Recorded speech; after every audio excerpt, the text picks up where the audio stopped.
प्रिय विद्यार्थियों, आज मैं आप लोगों को कक्षा 10 गणित त्रिकोणमिति के कुछ अनुप्रयोग के अंतर्गत प्रश्न संख्या 9 को आज इस वीडियो में आप लोगों को बताऊंगा।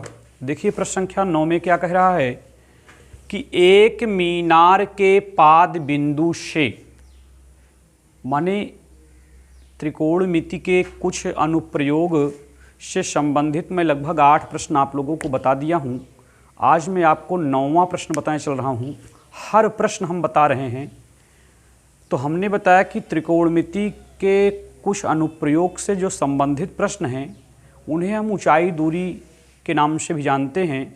ऐसे प्रश्नों को हल करते समय हमने बताया कि प्रश्नों को आप पहले पढ़ लें, फिर पुनः आप प्रश्न को पढ़ते चलें और जितनी बात आपके समझ में आती जाए उससे संबंधित आप चित्र बनाते चलें।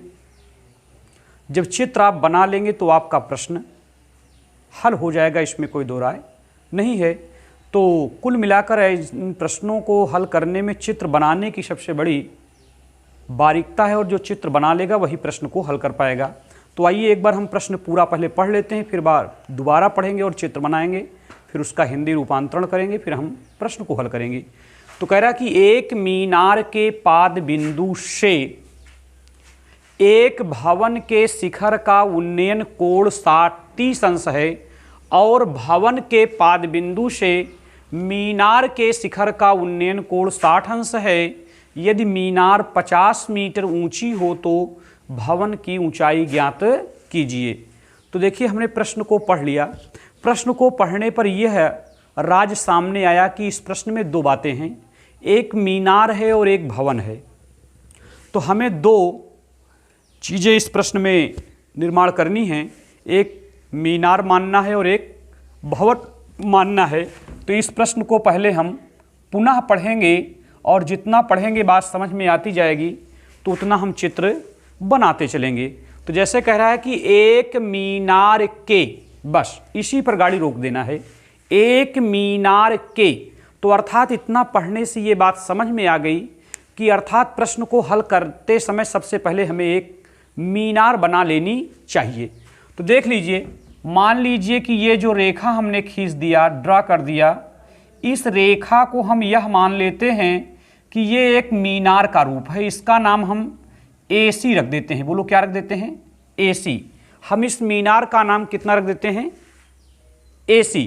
अच्छा, अंत में अगर आप देखें कि कह रहा है कि यदि मीनार 50 मीटर ऊंची हो तो अर्थात ये जो हमने मीनार बनाई है इसकी हम ऊंचाई भी शो करना चाहें तो कर देंगे, चूंकि बात प्रश्न को पढ़ने से स्पष्ट हो गई है। तो ये 50 मीटर ऊंची एक मीनार है। चलिए, तो हमने यहां तक पढ़ा था एक मीनार के। अब आगे पढ़िए, पाद बिंदु से, पाद बिंदु से। तो अर्थात ये मीनार का पाद बिंदु कौन है? C है। तो पाद बिंदु से एक भवन के शिखर का, तो हम मीनार के पाद बिंदु से कहां? भवन के शिखर का उन्नयन कोण कह रहा है ना। तो अर्थात जब तक भवन नहीं बनेगा तब तक उसका शिखर कहां पता चल पाएगा। तो अर्थात अब इस मीनार को छोड़कर हम एक मकान यानी एक भवन बना लेते हैं, एक रेखा ऐसी खींच लेते हैं, उसी को हम भवन मान लेते हैं। तो देखिए हम यहाँ पर एक दूसरी रेखा यहाँ पर ऐसे हमने ड्रा कर दिया और इस रेखा को हम भवन मान लेते हैं कि ये भवन है, ये भवन की ऊंचाई है। तो इसका नाम हम रख देते हैं BD से के नाम से। देखिए नामकरण आप किसी भी अक्षर से करें उससे कोई देना देना नहीं है, चीज़ किसी भी अक्षर से करिए, यदि आपको नियम पता है तो आप कर लेंगे। तो हमने मकान का जो नामकरण किया, भवन की जो ऊंचाई मानी वो हमने BD मान लिया। अच्छा, प्रश्न में भवन की ऊंचाई कुछ दिया नहीं है बल्कि ज्ञात करने की बात कही गई है। तो हम भवन की जो ऊंचाई मान लेते हैं वो हम यश मीटर मान लेते हैं। ठीक है ना। चलिए बात क्लियर हो गई। अब देखिए पुनः आप पढ़ना चालू करिए, चूंकि हमने मीनार भी बना लिया और हमने भवन भी बना लिया। तो अब हमको करना क्या होगा इस प्रश्न में? किसी कथन में मीनार के शिखर से इसके पाद बिंदु पर, फिर इसके पाद बिंदु से उसके शिखर पर, यही कुछ ऐसा करना होगा। वो प्रश्न को पढ़ने से समझ में आ जाएगा। तो कह रहा है कि एक मीनार के पाद बिंदु से, तो चलिए हम मीनार के पाद बिंदु पर यहाँ पर अपनी उंगली हम ऐसे रख देते हैं। तो मीनार के पाद बिंदु से अर्थात जो भी कार्य हमें करना है C बिंदु से करना है, आप यह समझें। तो मीनार के पाद बिंदु से एक भवन के शिखर का, तो देखिए भवन का शिखर कहाँ है, बी बिंदु पर, तो हम इससे कहाँ चले जाएंगे देख लीजिए आप। तो जब हम इससे यहाँ जाते हैं तो ये बता रहा है कि कोण जो है 30 अंश बनता है, तो अर्थात यहीं पर कोण बनेगा। तो इसको हम अगर ऐसे ला देते हैं तो ये कोण यहाँ पर कितने अंश का बन जाएगा, 30 अंश का। यानी मीनार के पाद बिंदु से भवन के शिखर का उन्नयन कोण 30 अंश है। ये बात क्लियर हो गई। अब आगे देखिए, और भवन के पाद बिंदु से, अब चलिए भवन का पाद बिंदु कौन है, डी, तो भवन के पाद बिंदु से मीनार के शिखर, तो चलिए भवन के पाद बिंदु से मीनार के शिखर पर आपको जाना है। तो यहाँ कितने अंश का कोण बनाता है, ये 60 अंश का कोण बनता है। बात क्लियर हो गई। तो जितना प्रश्न हमने पढ़ लिया उतना चित्र हमने बना लिया। आप देख लीजिए चित्र बन गया। कोई दिक्कत हुई क्या हमको? तो यदि आप क्रमबद्ध तरीके से पढ़ें, थोड़ा से समझ कर पढ़ें, तो आप चित्र आसानी से बना लेंगे। आगे देखिए, यदि मीनार 50 मीटर ऊंची हो, तो हमने मीनार की ऊंचाई 50 मीटर शो कर दिया है। आगे पढ़िए, तो क्या करना है, भवन की ऊंचाई ज्ञात करना है। तो हमने भवन की ऊंचाई पहले ही मान लिया है कि माना भवन की ऊंचाई h मीटर है। चूंकि पहली बार जब हम प्रश्न पढ़े थे तो उसमें हमको भवन की ऊंचाई कहीं दिखाई नहीं पड़ी थी, तो इसलिए हमने भवन की ऊंचाई h मीटर मान लिया। तो भवन की ऊंचाई हमने h मीटर मान लिया। तो देखिए, हमने बताया कि ऊंचाई दूरी के प्रश्नों को हल करते समय सबसे पहले प्रश्न पढ़ें, फिर पुनः एक बार प्रश्न पढ़ते चलें और जो बात समझ में आती चले उससे संबंधित आप चित्र बनाते चलें, तो आपका चित्र बन जाएगा। और जब चित्र बन जाए तो जान लीजिए कि प्रश्न हल हो गया। ऊंचाई दूरी के प्रश्नों में अब चित्र बन गया तो जान लीजिए कि प्रश्न हमारा हल हो जाएगा, इसमें कोई दो राय नहीं है। तो हमने चित्र भी बना लिया, प्रश्न पढ़ लिया, चित्र बना लिया। अब हमें क्या करना है, इसका हिंदी रूपांतरण। अच्छा, हिंदी रूपांतरण कोई कठिन नहीं है।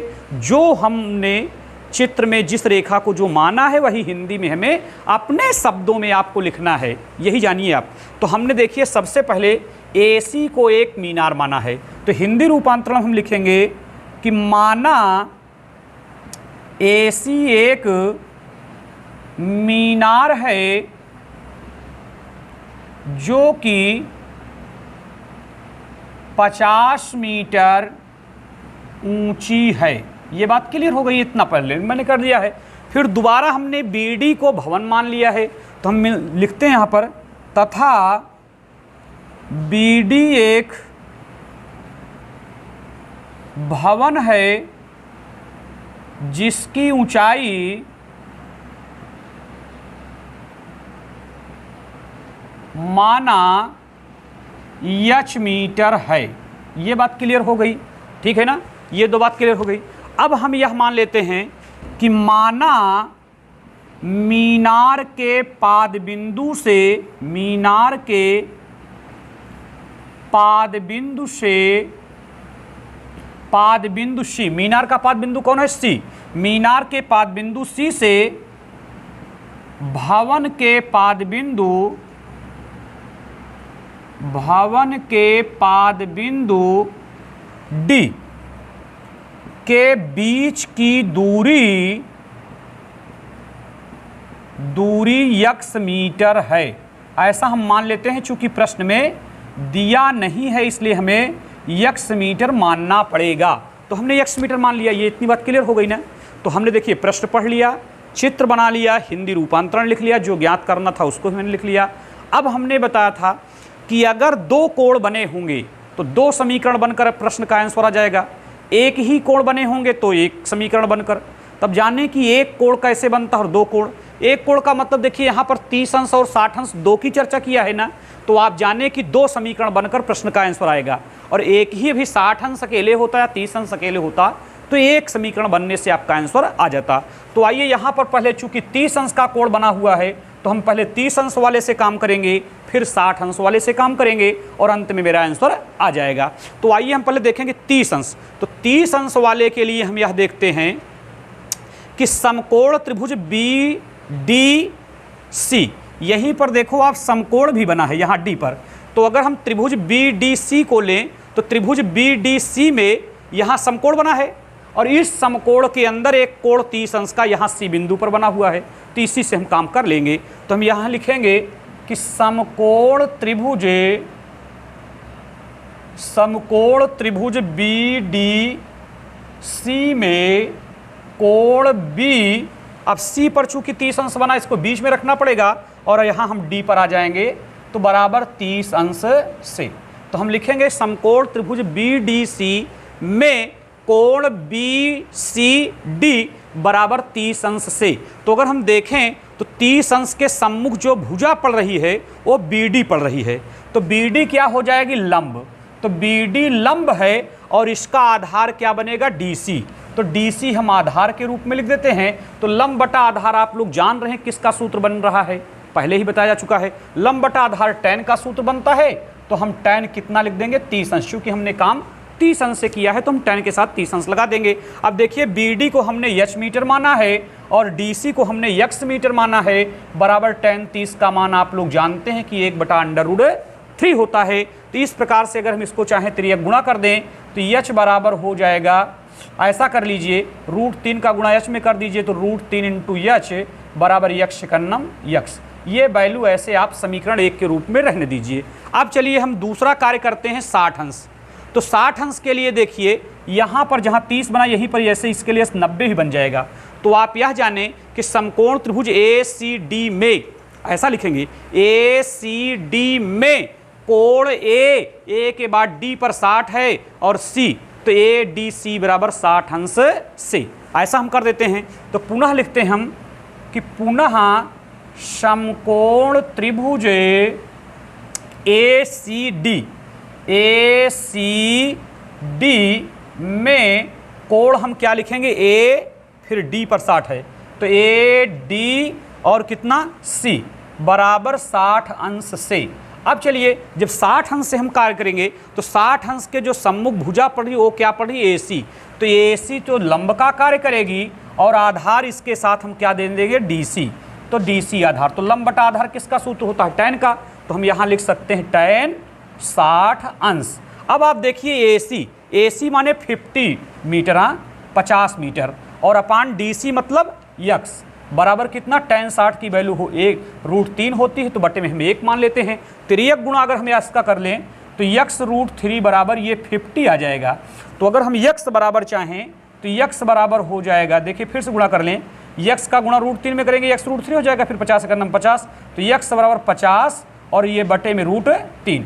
तो इस प्रकार से यक्स की वैल्यू 50/√3 आ गई। इसको हम समीकरण नंबर 2 देते हैं। अब आप अगर यह देखें कि अगर हम यक्स की वैल्यू समीकरण 1 में रख दें तो हमें यच की वैल्यू प्राप्त हो जाएगी और हमें यच की ही वैल्यू प्राप्त करनी है। तो इसलिए हम यहाँ यह लिख देते हैं कि समीकरण 2 का मान समीकरण 1 में रखने पर, समीकरण 2 का मान समीकरण 1 में रखने पर, समीकरण 1 में रखने पर अब हमारा समीकरण 1 क्या बना हुआ है, √3 × h बराबर यक्स।